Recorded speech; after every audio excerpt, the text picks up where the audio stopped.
जब भगवान विष्णु का मस्तक कटकर अदृश्य हो गया। बात उस समय की है जब हयग्रीव नाम का एक महापराक्रमी दैत्य पृथ्वी पर आया। उसने सरस्वती नदी के किनारे जाकर मां भगवती को प्रसन्न करने के लिए तपस्या करनी प्रारंभ कर दी। अन्न जल का त्याग कर वह महामाया के बीज मंत्र का कठोर जाप करता रहा। उस समय उसने सभी सांसारिक भोगों का त्याग कर दिया था। दिन रात वश माता को प्रसन्न करने के लिए मंत्र का जाप करता रहता था। उसकी इस कठिन तपस्या से प्रसन्न होकर माता तामसी शक्ति के रूप में उसके सम्मुख प्रकट हुईं। प्रकट होकर मां ने कहा, हे वत्स, मैं तुम्हारी तपस्या से अति प्रसन्न हुई। तुम जो चाहो वो मांग लो, मैं उसे अवश्य ही पूर्ण करूंगी। मां भगवती की प्रेमयी वाणी सुनकर हयग्रीव की प्रसन्नता का ठिकाना न रहा। उसकी आंखों में अपनी सफलता और मठ की प्रसन्नता की नमी उभर आई।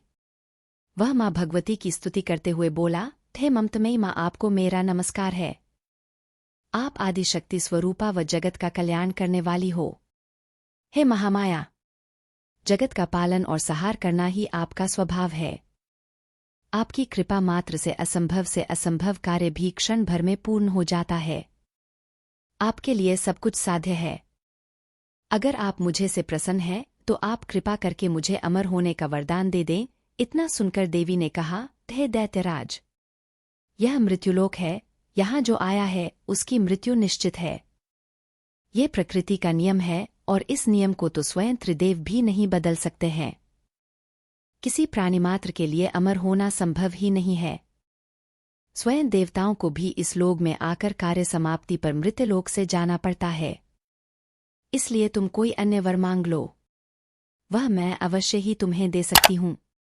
यह सुनकर हयग्रीव ने कहा, माता, आप मुझे अमरत्व का वर नहीं दे सकती हैं, तो कोई बात नहीं। मेरी आकांक्षा यह है कि मेरा वध हयग्रीव के हाथों ही हो, अन्य कोई मुझे न मार सके। यही मेरी कामना है। आप इसी को पूर्ण कर दें। ऐसा ही होगा। ऐसा कहकर माता अंगत ध्यान हो गईं। वरदान पाकर हयग्रीव की प्रसन्नता का ठिकाना न रहा। खुश होकर वह अपने घर को चल दिया। हयग्रीव उन देवी से वर पाकर से अजेय हो गया था। अब त्रिलोक में कोई भी ऐसा नहीं था जो उस दुष्ट को मार सके। इसी का लाभ उठाकर उसने आतंक मचाना शुरू कर दिया। उसने ब्रह्मा जी से वेदों को छीन लिया और देवताओं तथा ऋषियों को भी परेशान करना आरंभ कर दिया। उसके आतंक के कारण यज्ञादि कार्य भी बंद हो गए और सृष्टि व्यवस्था भी बिगड़ने लगी। यह देखकर ब्रह्मा व अन्य देवता भी भगवान विष्णु के पास गए। वहां जाकर देवताओं ने देखा कि विष्णुजी योग निद्रा में निमग्न थे। अब उनको जगाया कैसे जाए? यह सोचकर ब्रह्माजी ने उनको जगाने के लिए दीमक नामक एक कीड़ा उत्पन्न किया। क्योंकि विष्णुजी एक लंबे समय से युद्ध कर रहे थे। युद्ध से थककर जब वो आकर अपनी योग निद्रा में बैठे तो उन्होंने धनुष पर अपना सिर टिका लिया था। धनुष की प्रत्यंचा चढ़ी हुई थी। ब्रह्मा जी की प्रेरणा से उस कीड़े ने धनुष की प्रत्यंचा काट दी। प्रत्यंचा कटते ही एक भयंकर गर्जन हुआ और भगवान विष्णु का मस्तक कटकर अदृश्य हो गया। जब देवताओं ने विष्णु जी के कटे हुए सिर को देखा तो उन्हें भयंकर दुख और पश्चाताप हुआ। किसी को कुछ समझ ही नहीं आ रहा था।